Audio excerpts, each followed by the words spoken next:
성경 말씀은 하나님의 백성들에게 주옥과 같은 하나님의 말씀인 줄 믿습니다. 그러므로 성도들은 늘 말씀을 가까이 하고 말씀을 묵상을 해야 합니다.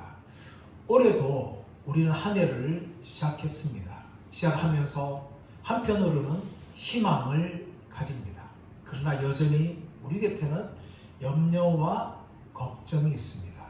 새로운 한 해를 시작하면서 여전히 우리 인생 가운데는 많은 어려움들이 있다는 것을 우리가 인정할 수밖에 없습니다.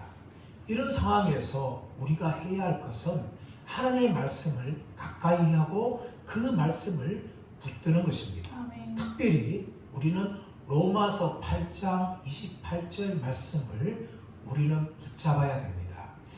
하나님을 사랑하는 자, 곧 그 뜻대로 부르심을 입은 자들에게는 모든 것이 합력하여 선을 이루느니라. 할렐루야. 아멘.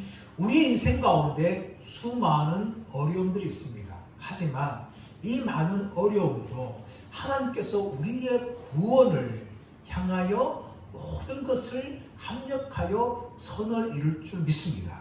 근시안적으로 당장 닥쳐있는 우리 삶의 많은 문제들이 당장 해결되는 것이 아니라 우리의 구원을 향하여서 하나님께서 우리의 모든 어려움도 다 합력하여 선을 이루신다는 말씀입니다.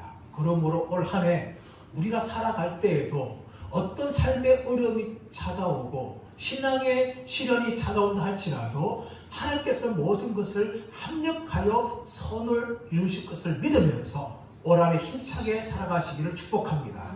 하나님 나라의 확산도 마찬가지입니다. 우리가 지난주에 말씀에 스데반의 순교를 함께 말씀을 살펴보았습니다. 2주 전이죠.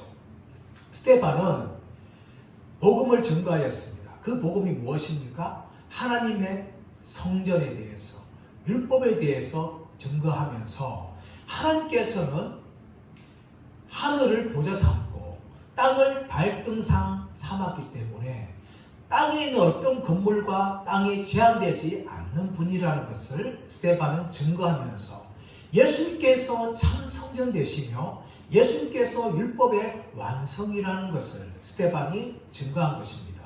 일로 인하여서 스데반은 돌에 맞아 죽게 되었습니다. 스데반은 죽으면서도 주여 이 죄를 저들에게 돌리지 마옵소서 라고 스데반은 기도하면서 죽었습니다.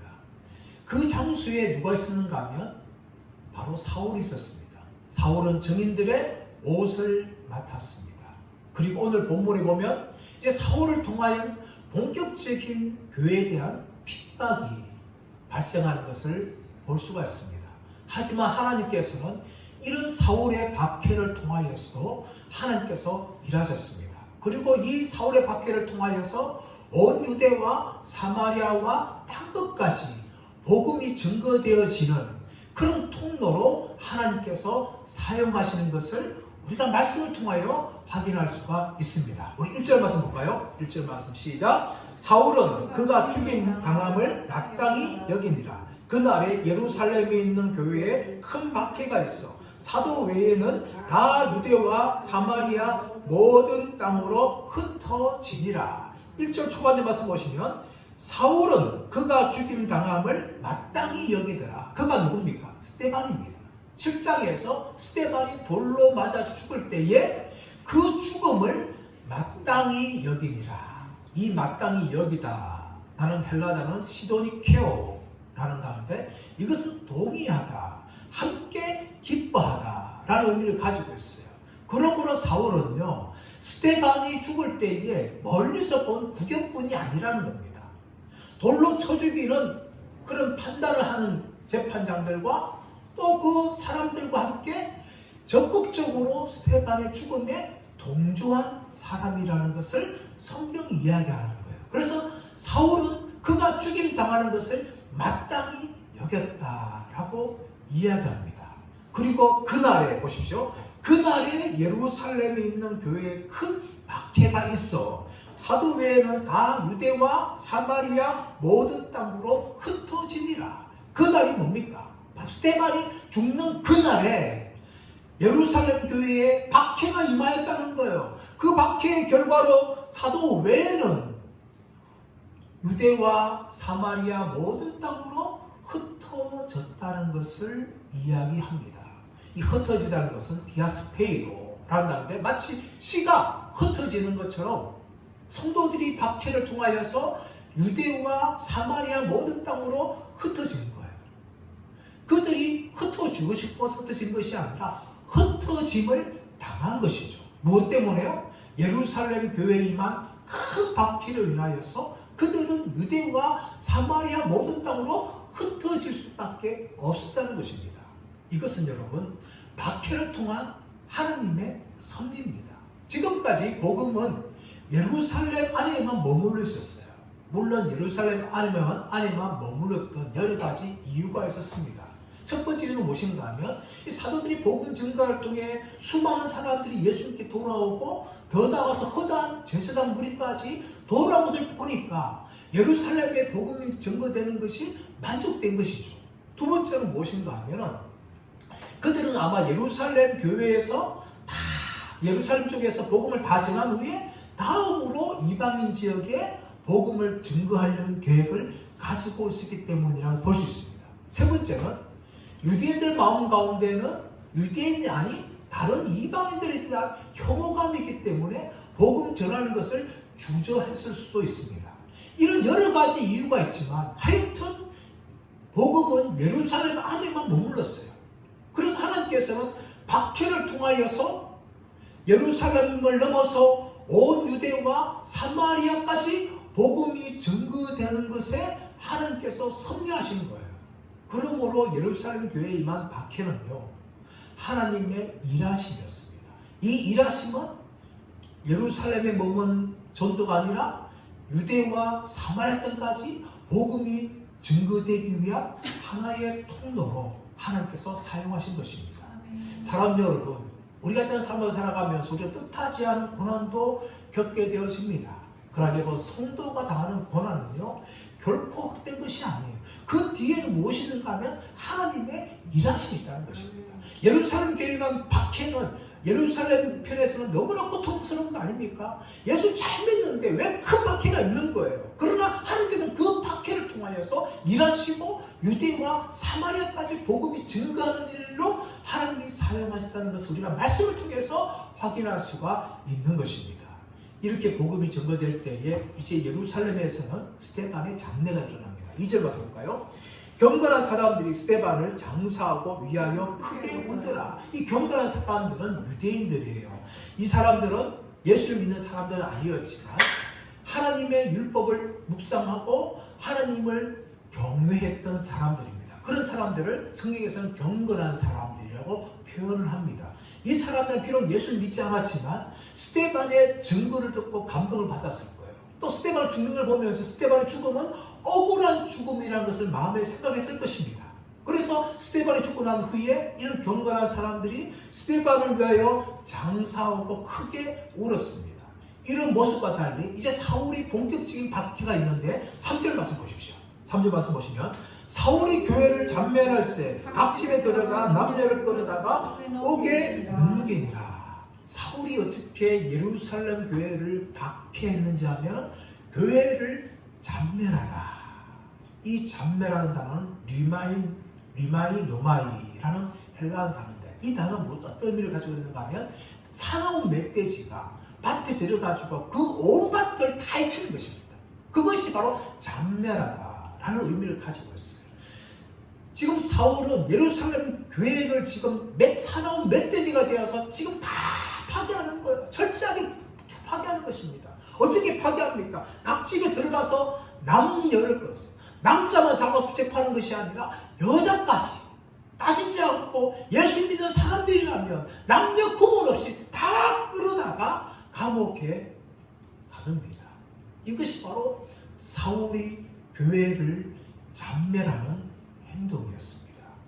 근데 여러분, 하나님의 나라는 결코 이 사울의 박해로 인하여서 망하지 않습니다. 4절 말씀 보겠습니다. 4절 말씀 보시면 그 흩어진 사람들이 두루 다니며 복음의 말씀을 전할세 우리 한글 성경에서는 바로 그냥 그 흩어진 사람들이 사울의 박해를 인해서 흩어진 사람들이 이렇게 해석할 수 있는데 헬라 성경에는 접속사 문이 들어갑니다. 이것은 그러므로 사울의 박해가 있는데 그 박해로 인하여서 흩어진 사람들이 두루다니면서 복음의 말씀을 전하였다는 겁니다. 오히려 사울의 박해는요, 그리스도를 하여금 복음을 전하는 통로로 지금 사용되고 있는 것을 볼 수가 있습니다. 그들이 두루다니면서 복음의 말씀을 전하는데 5절 말씀 보시면 빌립이 사마리아 성에 내려가 그리스도를 백성에게 전파하니. 여러분, 우리 빌립은 이미 6장 5절 말씀에서 살펴본 적이 있습니다. 사도들이 7명의 사역자를 세울 때에 스테반 다음에 등장하는 게 누군가면 빌립입니다. 7 사역자 모두가 다 성령과 지혜가 충만했던 사람들이고, 이런 사람들은 사도들이 했던 직답 공개하는 일을 대신 잘 감당함을 통해서 예루살렘 교회가 든든히 서갔습니다. 그 정도로 귀한 일꾼이 했던 이 빌립도 이 박해를 통하여서 이제 복음을 증거하는데, 이 빌립이 내려간 곳은 어디입니까? 사마리아 성에 내려갔다고 이야기합니다.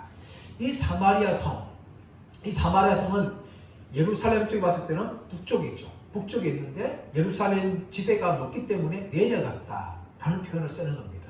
사마리아 성에 내려가는데 이 사마리아 성이 사마리아 어느 지역인지는 정확하게 알 수가 없습니다.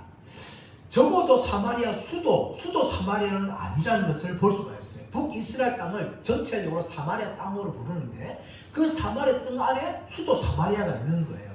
근데 이 수도 사마리아는 헤롯 대왕 때부터 세바스테라는 이름으로 불렸어요. 그러므로 성경이 세바스테라는 지명을 쓰지 않는 걸 보아서 크게 보면 사마리아 땅 전체 중에 어느 사마리아 지역이라는 것을 알 수가 있어요. 정확한 어떤 지역인지는 알지 못하지만 빌립이 이곳에 전화가서 누구를 전합니까? 그리스도를 전했다는 거예요. 그리스도를 전했다는 거예요. 여러분, 사마리아 사람들도요, 그리스도란 존재를 기다렸습니다. 그들은 구약 성경 중에서 모세 오경만 인정했어요. 모세 오경. 창세기, 출애굽기, 레위기, 신명기, 민수기. 이 민수기, 신명기 5가지 모세 오경만 인정했는데 신명기 18장 15절 말씀 말하고 있는 모세가 말했던 나와 같은 선지자라는 그 선지자를 그들도 기다렸어요. 이것을 아람어로 타헤, 히브리어는 메시아지만 그들은 아람어를 사용하기 때문에 아람어로 타헤비라는 구원자를 나름대로 기다렸습니다. 그런 사마리아 땅에 빌립이 내려가서 누구를 전하는가 하면 그리스도를 전하는 거예요. 너희가 신명기 18장 15절 말씀을 기다렸던 그 구원자가 바로 나사렛 예수라는 것을 빌립이 전합니다. 자, 그럴 때 어떻게 합니까? 6절 말씀 보시면 무리가 빌립의 말을 듣고 행하는 표적도 보고 한 마음으로 그가 하는 말을 따르더라.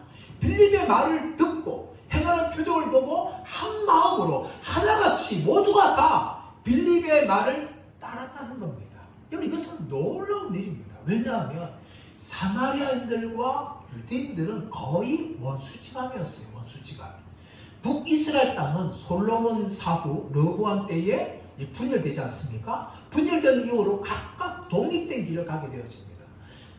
특별히 이 르호암 때 왕이던 여로보암은 당과 베델의 금송아지를 숭배하며 통해서 금송아지 숭배를 시작했고, 또 아합은 바알 숭배를 시작했어요. 그만큼 북이스라엘 땅은 하나님과 전혀 상관없는 그런 땅으로 갔습니다.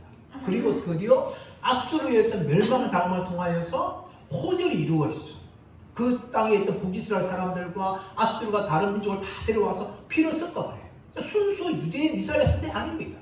잡종들이 되었어요. 그래서 그때부터 남유다 사람들은 저 사람들은 잡종들이다, 우리와 같은 유대인들이 아니다 하면서 완전히 결별했습니다. 그리고 남유다가 멸망해서 바벨론 포로가 되고 또 포로 귀환해서 성전을 건축할 때에 또 성벽을 재건할 때에 사마리아 백성들이 함께 하자는데 거절하였습니다.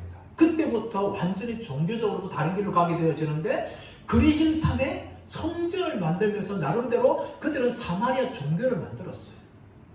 그리고 이 유대 왕조 중에 하소모니아 왕조가 있는데 요한 힐카니우스 1세가 이 사마리아 땅을 정복하고 그리심산을 선에 있는 성전을 파괴시킴을 통하여서 완전히 원수가 되어진 거죠.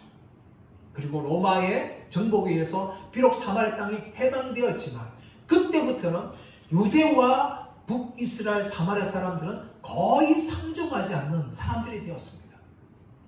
그래서 예수님께서는 갈릴리를 가려 해도 사마리아 땅 우에서 그렇게 가는 거죠. 하지만 예수님이 요한복음 4장에서 사마리아 여인을 만나기 위해서 사마리아 땅에 직접 들어가는 거예요. 그때 여인이 했던 말이 뭡니까? 당신은 유대인인데 왜 사마리아 여인과 상종합니까? 이 정도로 사마리아 사람들은 유대인과 완전히 원수지간에 지냈는데 이 사마리아 사람들이 유대인이었던 빌립의 전도를 통하여서 그들이 복음을 받아들이고 빌립의 말을 따르게 되어지는 이런 놀라운 일들이 일어났다는 것이죠. 자, 7절 말씀 보시면 많은 사람에게 붙었던 더러운 귀신들이 크게 소리를 지르며 나가고 또 많은 중풍병자와 못 걷는 사람이 나오니 그 성에 큰 기쁨이 있더라. 아멘. 자, 빌립이 복음을 전하고 표적을 행하니까 더러운 귀신들이 크게 소리 지르며 떠나가고 많은 중풍병자가 낫게 되어지고 못 걷는 사람이 나온 거예요. 우리 빌립의 이런 이 표적들은 거의 사도들이 행했던 거예요.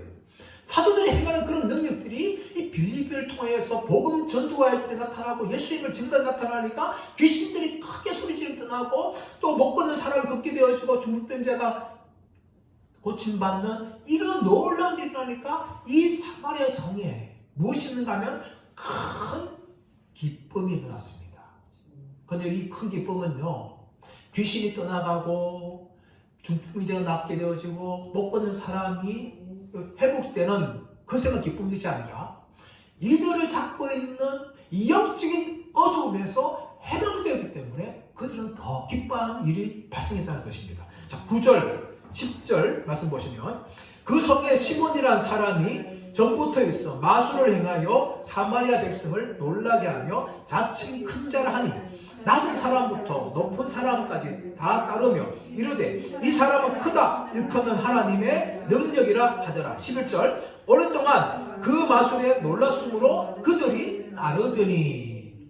여러분, 이 사마리아 땅에 누구시 있는가 하면 마술사 시몬이 있었습니다. 이 마술사 시몬은 큰 능력을 행하였어요. 오늘날 마술이라 하면 사실 눈속임입니다. 눈속임. 사람들의 눈을 착하게 만들어가지고 마술을 행하는 것이 오늘의 마술인데, 이 성경에 나오는 마술은 눈속임에 해당하는 마술이 아니에요. 뭐 같은가 하면 주술과 같습니다. 주술. 이 주술.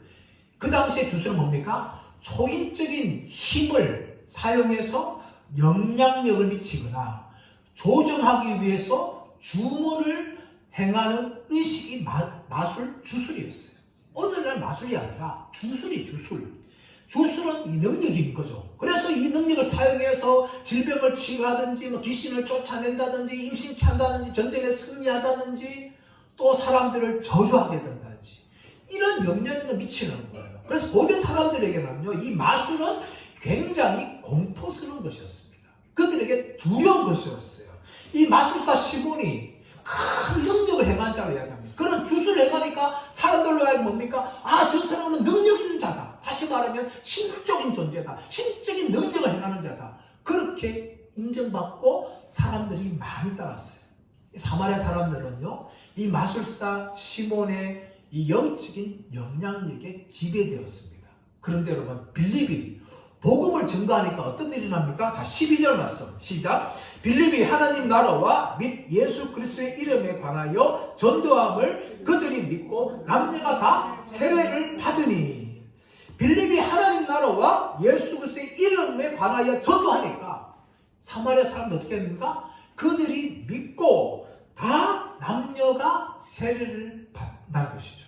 그래서 그들이 뭡니까? 이 마술사 시몬의 이 영적인 악한 영향력에서 벗어나게 되는 거예요. 그러므로 말미암아 그들이 영적인 삶을 맛보니까 그들 가운데 큰 기쁨이 일어나게 되는 것입니다. 마치 예수님께서 거라사 땅에 가서 거라사에 있는 그 광인, 군대 귀신에 사로잡힌 그 군대 귀신을 예수님이 쫓아보내시니까 거라사 광인이 아니라 자유한 정상적인 사람이 되었듯이 이 사마리아 사람들이 마술사 시몬의 그 주술의 영향력에 의해서 어둠 갇힘에 있었는데 빌립을 통하여 그들이 영적인 해방을 경험하게 되어지고 예수님을 믿고 그들이 세례받는 이런 영적인 자유이 되는 일들이 이 사마리아 땅 가운데 일어났다는 것을 우리에게 보여주고 있는 것입니다. 할렐루야. 여러분 지금도 마찬가지입니다. 지금도 영적인 자유와 능력은 바로 하나님 나라의 복음과 예수 그리스도의 이름에 있는 줄 믿습니다. 저는 우리나라가 영적으로 너무 걱정됩니다. 지금 정치적으로 혼란한 가운데 있지만 사실 더 걱정스러운 것은 영적인 어둠이 이 나라를 장악하고 있어요. 얼마나 사람들이 이 점이라든지 무당이라든지 이렇게 매일지 몰라요. 무당들이 지금 과거에 비해서 얼마나 많이 늘어난지 모릅니다.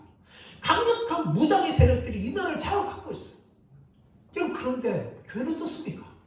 이런 영적인 어둠에 대해서 교회가 무기를 켜려고 무당에 의해서 TV가 장악되고 젊은이가 장악되고 있는데 교회가 무기를 켜요.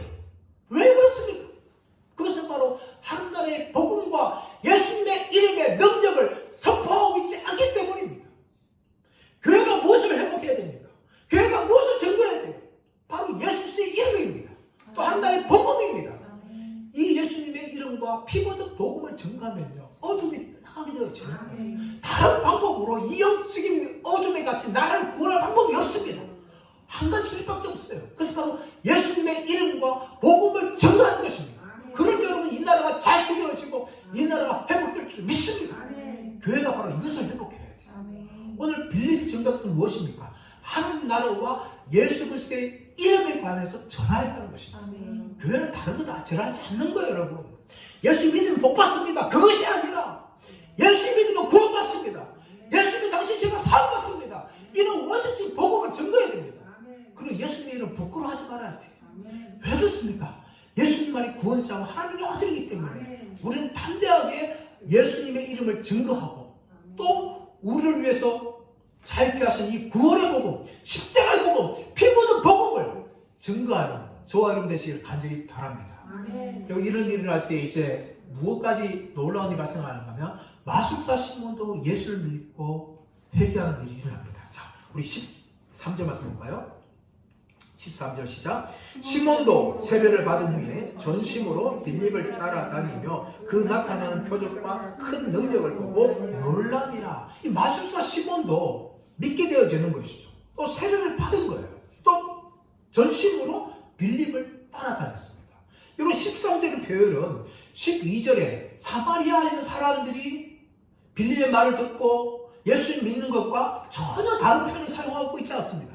똑같은 표현을 사용하고 있어요. 오히려 더 강조하며 사용하고 있죠. 시몬도 믿고 세례받은 후에 그냥 빌립을 따라다니는 것이 아니라 전심으로 빌립을 따라다녔다라고 이야기합니다. 그런 놀라운 일입니다. 마술사 시몬도 빌립이 증거하는 예수를 믿었어요. 또 세례를 받았어요. 또 전심으로 빌립을 따라다니는 이런 일이 발생합니다. 그리고 그 나타나는 표적과 능력을 보고 놀란 거예요. 이 놀라다는 표현이요. 어떤 표현인가 하면 이성을 잃어버리고 올바른 판단할 능력을 잃어버릴 정도로 어리둥절하는 그런 상태를 말합니다. 그 정도로 빌립의 이 행함을 보면서 시몬이 놀랐다는 거예요. 자, 이후로 14절 말씀 보시면 14절, 15절, 17절 말씀 보시면 무엇이 있는가 하면 무엇이 있는가 하면 두 사도가 사마리아 내려가는 장면을 보입니다. 우리 14절 볼까요? 시작. 예루살렘에 있는 사도들이 사마리아도 하나님의 말씀을 받았다함을 듣고 베드로와 요한을 보내니 예루살렘 교회가 이제 사마리아 사람들이 예수 믿는다는 소식을 들었어요. 그래서 두 명의 대표 사도인 베드로와 요한을 내려보니까 15절 말씀 보니까 그들이 내려가서 그들을 위하여 성령 받기를 기도하니 성령 받기를 기도했어요. 왜냐하면 15절 말씀 보니까 16절 말씀 보시면 이는 아직 한 사람도 성령 내리시는 일이고 없고 오직 주 예수의 이름으로 세례만 받을 뿐이더라.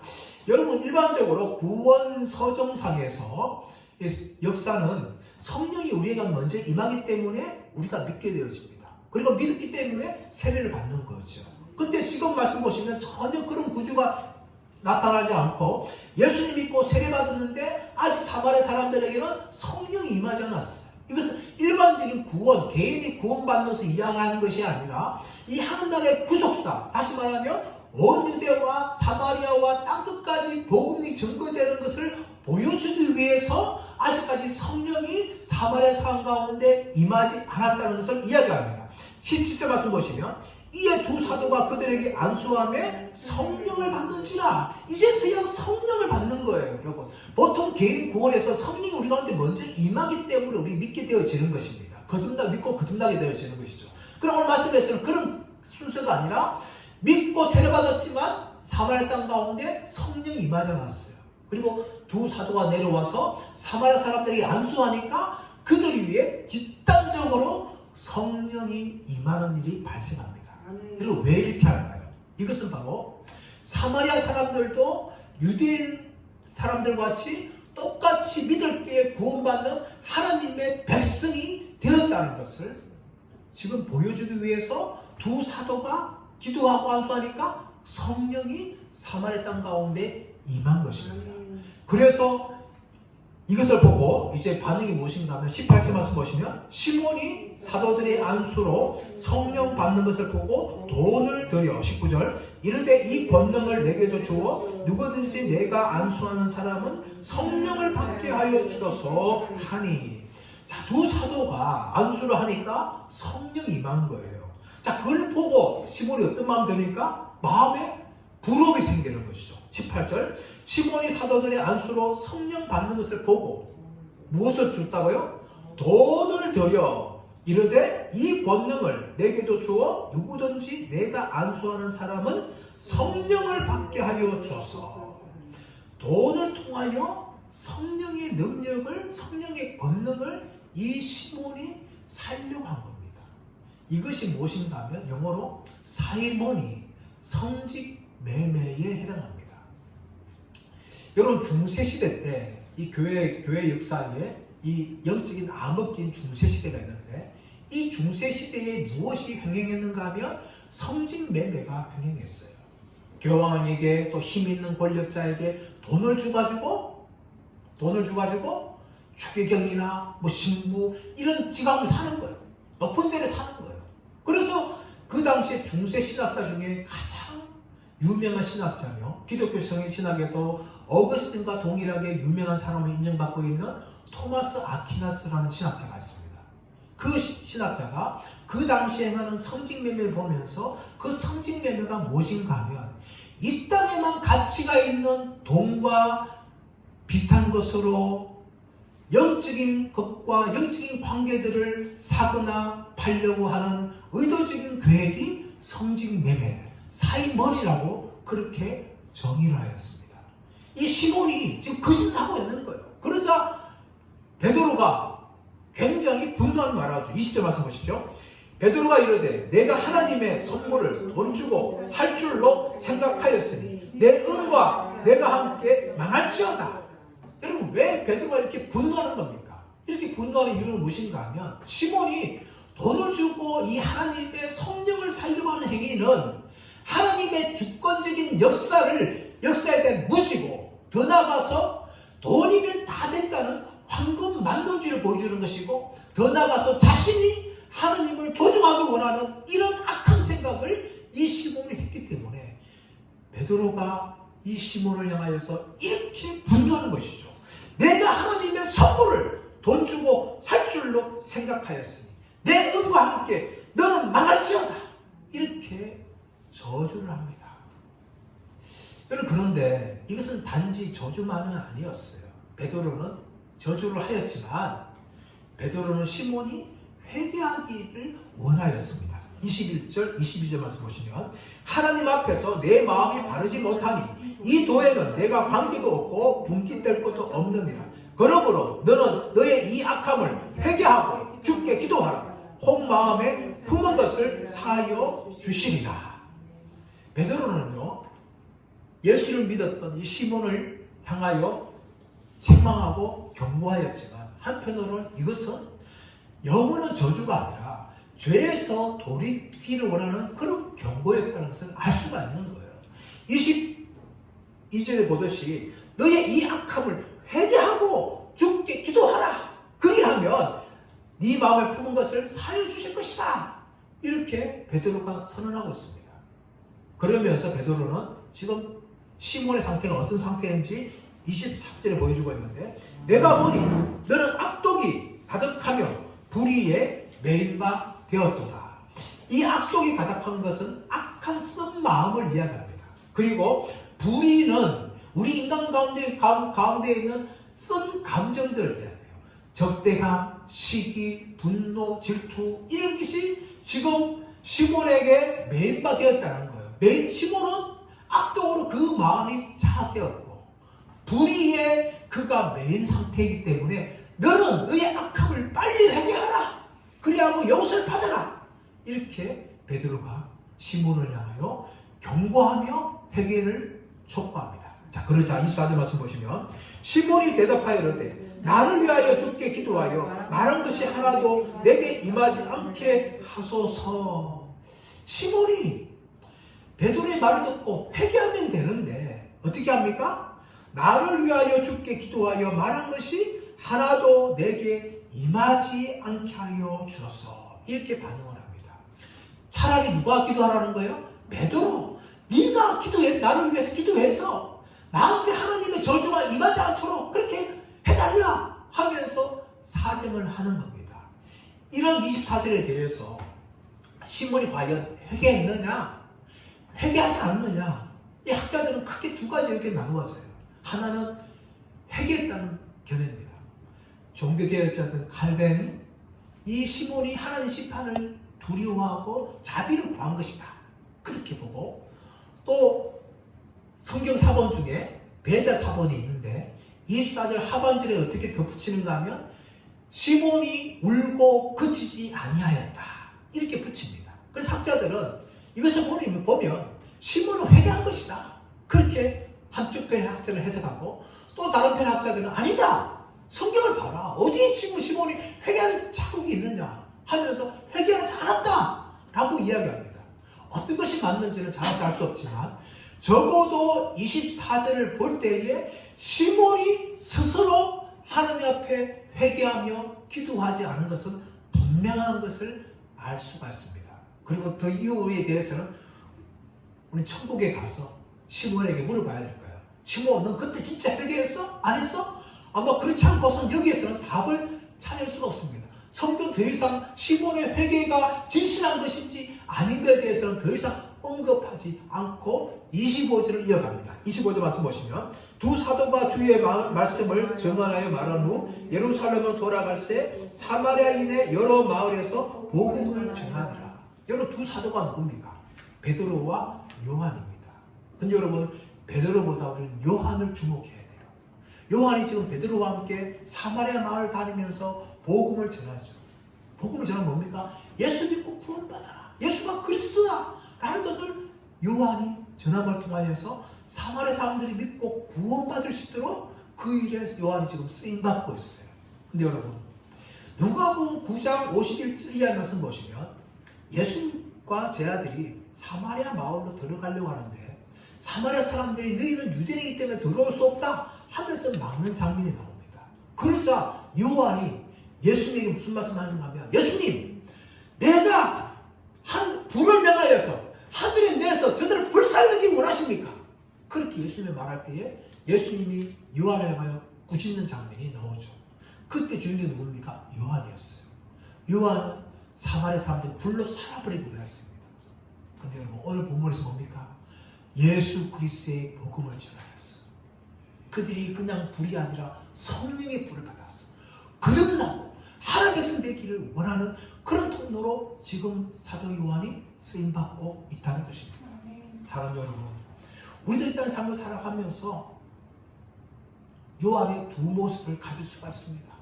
사람들은 미워하고 저주하면 누가복음 9장에 나오고 있는 요한의 모습이에요. 그러나 여러분, 우리가 25절 말씀처럼 예수를 전하여서 그들을 구원하면 우리는 지금 사람들을 구원하는 통로로 쓰임받는 요한이 되는 것입니다. 저와 여러분, 우리의 남은 삶, 올 한 해의 삶을 어떻게 살아가겠습니까? 남을 미워하며 저주하며 살아가겠습니까? 아니면 25절에 나오고 있는 요한처럼 그들을 구원하는 통로로 쓰임받는 삶을 살아가겠습니까? 저와 여러분 모두가 25절에 나오고 있는 이 요한이 되기를 축복합니다. 올 한 해 예수의 증인들이 되어서 그들이 하늘의 불을 받고 거듭나는 이 놀라운 통로로 저와 여러분 쓰임받는 올 한 해 삶 되시기를 예수의 이름으로 축원합니다.